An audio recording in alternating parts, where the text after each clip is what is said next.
What's up guys? Today we're going to go over the E-Lux Sierra. It's an awesome bike.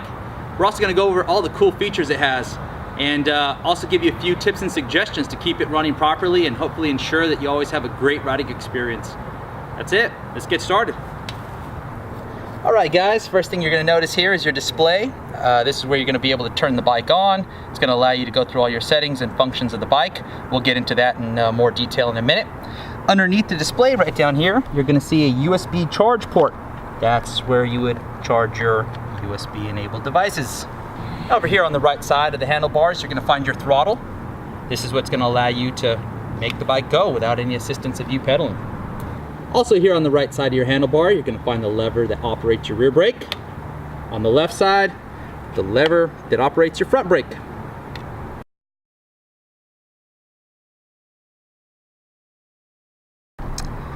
Back on the right side of the bike, you're also going to find your shifter. This allows you to downshift and upshift through the 7 gears that this bike comes equipped with. The stem has a quick release adjustment. Using this will allow you to raise and lower the height of your stem to get a better fit for your bicycle. Your seat is also equipped with a quick release latch that allows you to adjust the height of your seat. Here on the left side of the bike, you're going to find a small rubber cover. Behind that, you're going to find the power switch for your battery. You're also going to see a USB charging port and also the main charging port to charge your battery. Now you'll also find located here at the base of your stem the latch that would allow you to fold the handlebars. And mid-frame you will find the latch that allows you to fold the frame and also access your battery.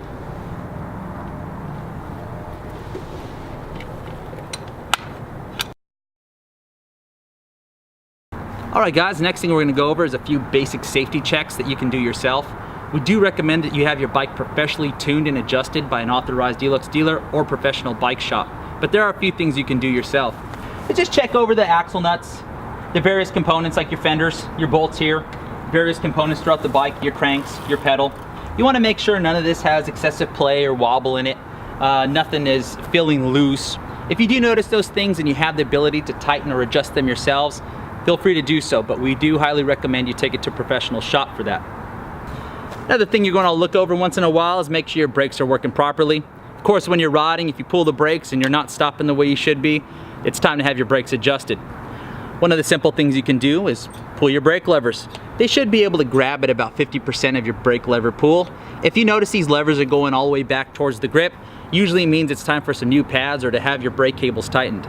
Down here is where you're going to find your brake caliper and your brake rotor. Now you want to keep your brake rotor clean of any type of oil, grime. Those are things that can affect your braking performance. If you do notice it is becoming contaminated, it's showing signs of oil, grime, or any type of black residue on this rotor, you're going to want to wait till it cools down because it does get hot after a ride. And then take a clean rag or a paper towel and some type of solvent like Windex or rubbing alcohol, something that doesn't leave a residue, and use that to clean off any type of grease or grime. It is also normal for these rotors to warp a bit as they heat and cool just through normal use. So if you hear a little bit of an intermittent rubbing sound, it's totally normal. It's not a cause for concern. Your brakes are not out of adjustment. Another thing you want to look over on the Sierra in particular are the latches that allow this bike to fold. You want to make sure these latches are secure and they're not going to open up while riding. The latch here at the center of the bike has a safety latch. You do want to make sure that is engaged to prevent this latch from opening as well. Last thing you want to go over is the tire pressure. You want to make sure that these tires aren't over or under inflated.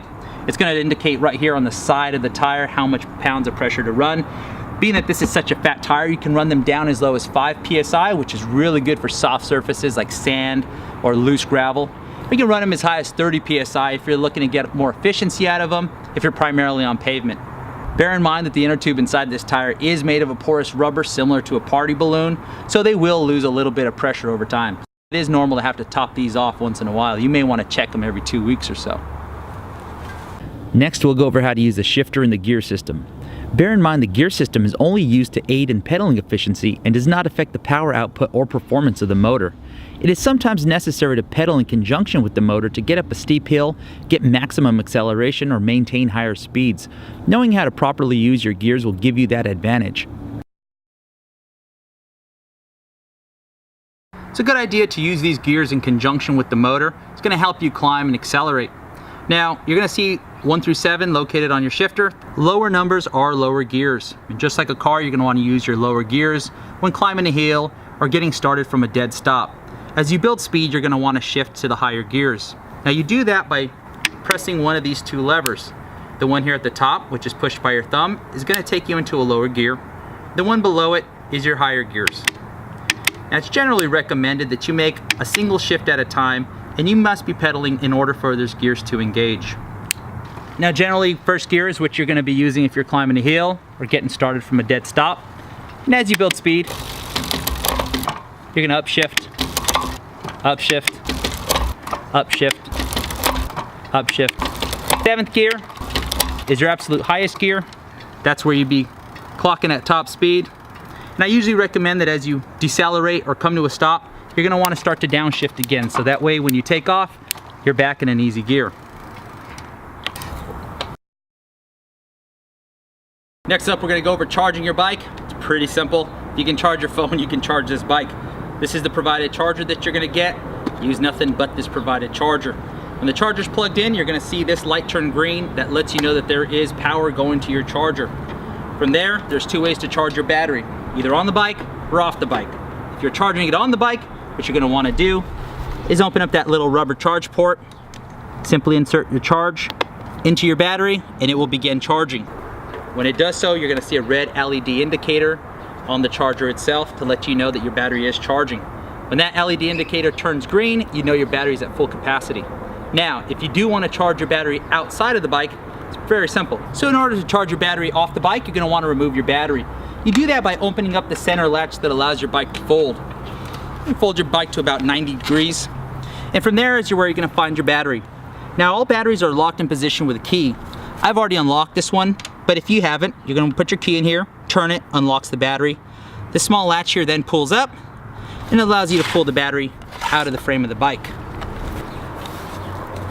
The charge port you're plugging into is the same charge port that you have access to through the side of the bike. Simply plug that in and your battery will begin charging. Now on the battery, you're going to see a couple of other things here. You're going to see a USB charge port, which is really handy if you're trying to charge your USB devices. And you're also going to see a power switch. Now typically these power switches are left on, but you can turn these off in the event that you want to prevent somebody from being able to turn your bike on, or if you are storing your battery for long periods of time. There are a few basic rules of thumb you want to follow with your battery in terms of maintenance to make sure it lasts as long as possible, and they're very simple to do so. The number 1 rule, do not store a dead battery. So should you ride this bike until the battery goes completely dead, you do want to put a charge on it before you put the battery away for a long period of time. Also, when storing a battery for a long period of time, it is best to do so with a full charge on the battery. That is also a good time to turn the battery off, as it prevents the cells from depleting while being stored. This is a lithium-ion battery, and it does have a built-in battery management system. The great thing about that is you do not need to wait till this battery is depleted before you charge it, nor do you need to wait till it's at 100% capacity before you unplug it. Neither of those things will affect the overall lifespan of this battery. It is, however, recommended that you do top off this battery when you have a chance to. The lifespan of these batteries is measured in charge cycles. If you were to charge this battery when it is at 50% to 100%, that only constitutes half a charge cycle. Only when charged from 0 to 100 does it count as a charge cycle. I say this because a lot of people are concerned that they need to let the battery run down before they charge it. It's not necessary with these batteries. In fact, it's generally recommended you top these batteries off as frequently as possible. My last recommendation is that you do not leave these batteries on the charger longer than necessary. It only takes about 4 hours to charge one of these from 0 to 100%, but it's okay if you leave it overnight, and it's okay if you forget about it for a couple of days. You just don't want to leave it living on the charger for long periods of time, weeks on end. That can affect the overall lifespan of the battery. I'm gonna go ahead and put this battery back in the bike, and we'll go over a few tips on how to operate this thing.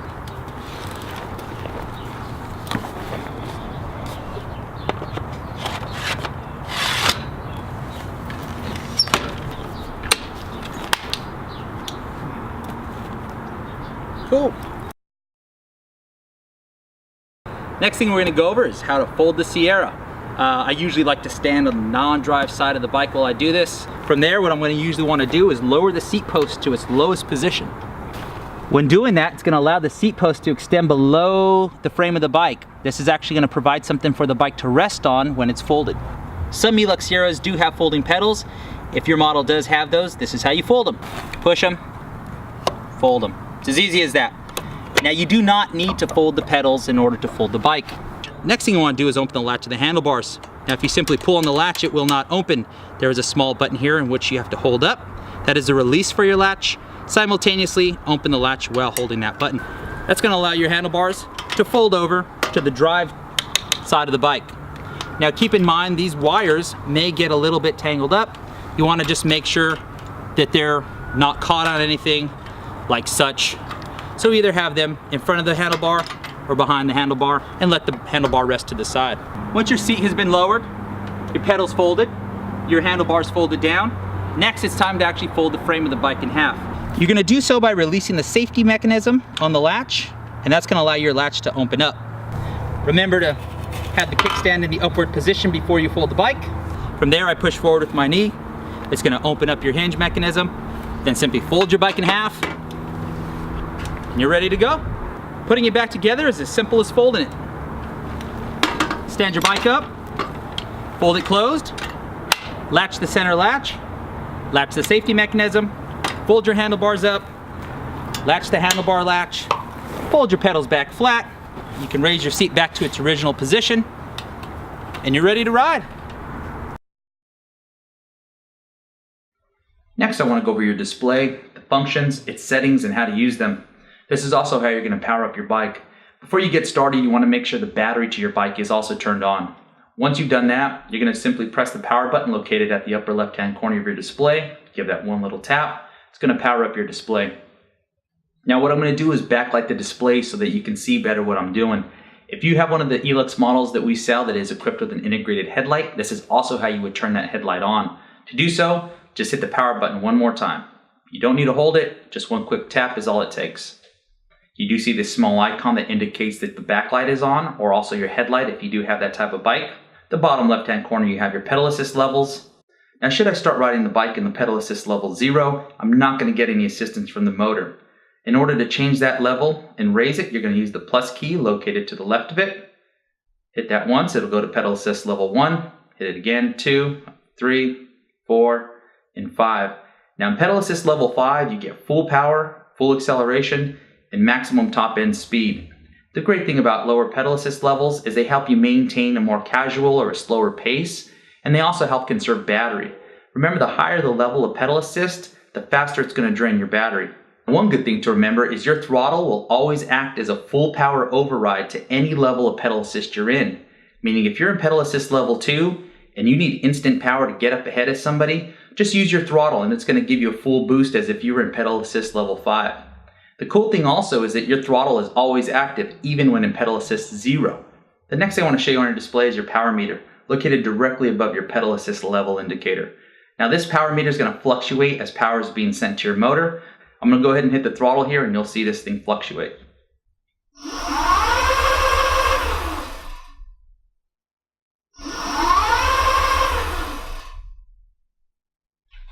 Directly to the right of the power meter, you're going to have your power levels: eco, normal, and power.